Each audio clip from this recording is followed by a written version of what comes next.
Salut, c'est Benjamin. Aujourd'hui, on se retrouve encore pour une vidéo pas super sympa. On va parler de seuil en auto-entreprise. Alors, comme vous le savez peut-être, le statut d'auto-entrepreneur, il est accessible sous certaines conditions et les seuils en font partie intégrante. Mais du coup, quels sont ces seuils? Pourquoi ont-ils été mis en place? On va voir tout ça dans cette vidéo.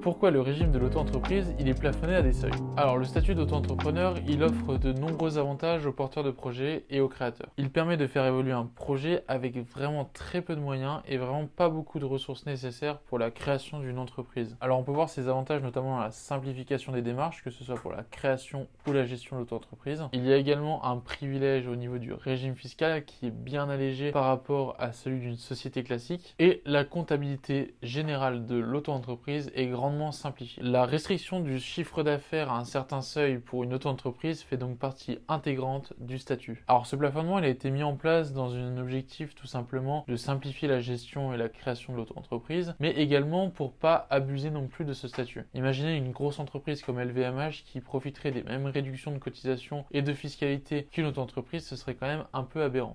Et donc, rentrons dans le vif du sujet, les seuils d'une auto-entreprise. Alors, vous allez devoir respecter certains seuils qui sont complètement distincts et indépendants les uns des autres. On va parler principalement de deux seuils. Le seuil de TVA, donc la franchise en base de TVA, et le seuil de l'auto-entreprise.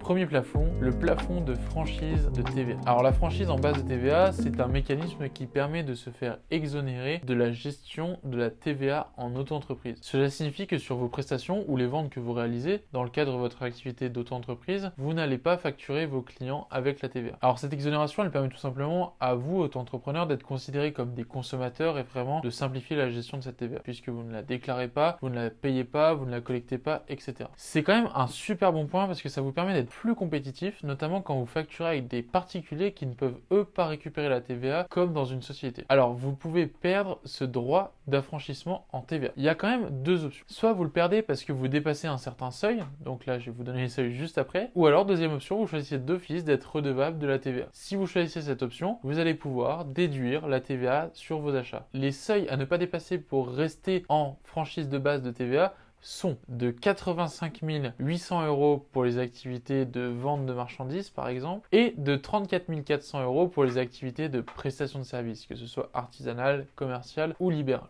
Le plafond du statut d'auto-entrepreneur. Alors ce plafond-là, il est quand même assez haut parce qu'il correspond à plus du double du plafond de chiffre d'affaires de la TVA. Ce plafond, il vous indique tout simplement la limite à ne pas franchir en termes de chiffre d'affaires pour sortir du régime de l'auto-entreprise. Il va falloir vraiment veiller à ne pas le dépasser si vous souhaitez conserver ce régime. Attention, si vous atteignez des plafonds aussi élevés, il se peut qu'un changement de statut soit plus adapté, que ce soit de l'EURL, de la SASU par exemple. Si vous dépassez, vous basculez automatiquement dans le régime de l'entreprise individuelle. Alors ici, les seuils à ne pas dépasser, ils sont de 176 200 € pour les activités commerçantes et de 72 600 € pour les activités de prestation de services, que ce soit artisanale, commerciale ou libérale. Certains d'entre vous sont peut-être dans le cas du cumul d'activités, donc c'est-à-dire que vous faites de l'achat-revente d'un côté et vous faites par exemple de la prestation de services libérale d'un autre. Il va falloir respecter deux seuils. Le premier, de 72 600 € pour les activités de prestation de services toutes seules. Vous n'avez pas le droit de cumuler, c'est pas un cumul de chiffre d'affaires, c'est pas un cumul de plafond. Du coup, 72 600 pour votre activité de prestation de services libérale et vous avez le droit à 176 200 pour les activités d'achat-revente. Donc vous n'avez pas le droit de dépasser ce 176 200 lorsque vous accumulez les deux chiffres d'affaires.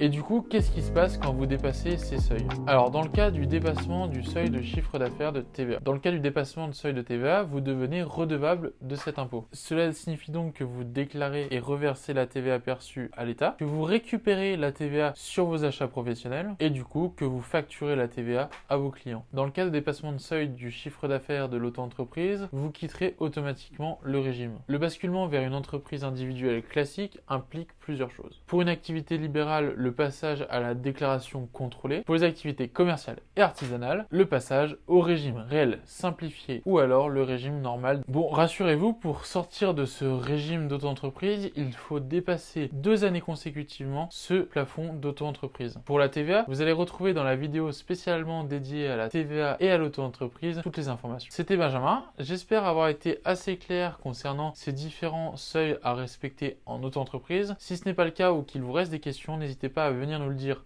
dans le chat. Nous nous ferons un plaisir de répondre à toutes vos questions et à bientôt pour une nouvelle vidéo.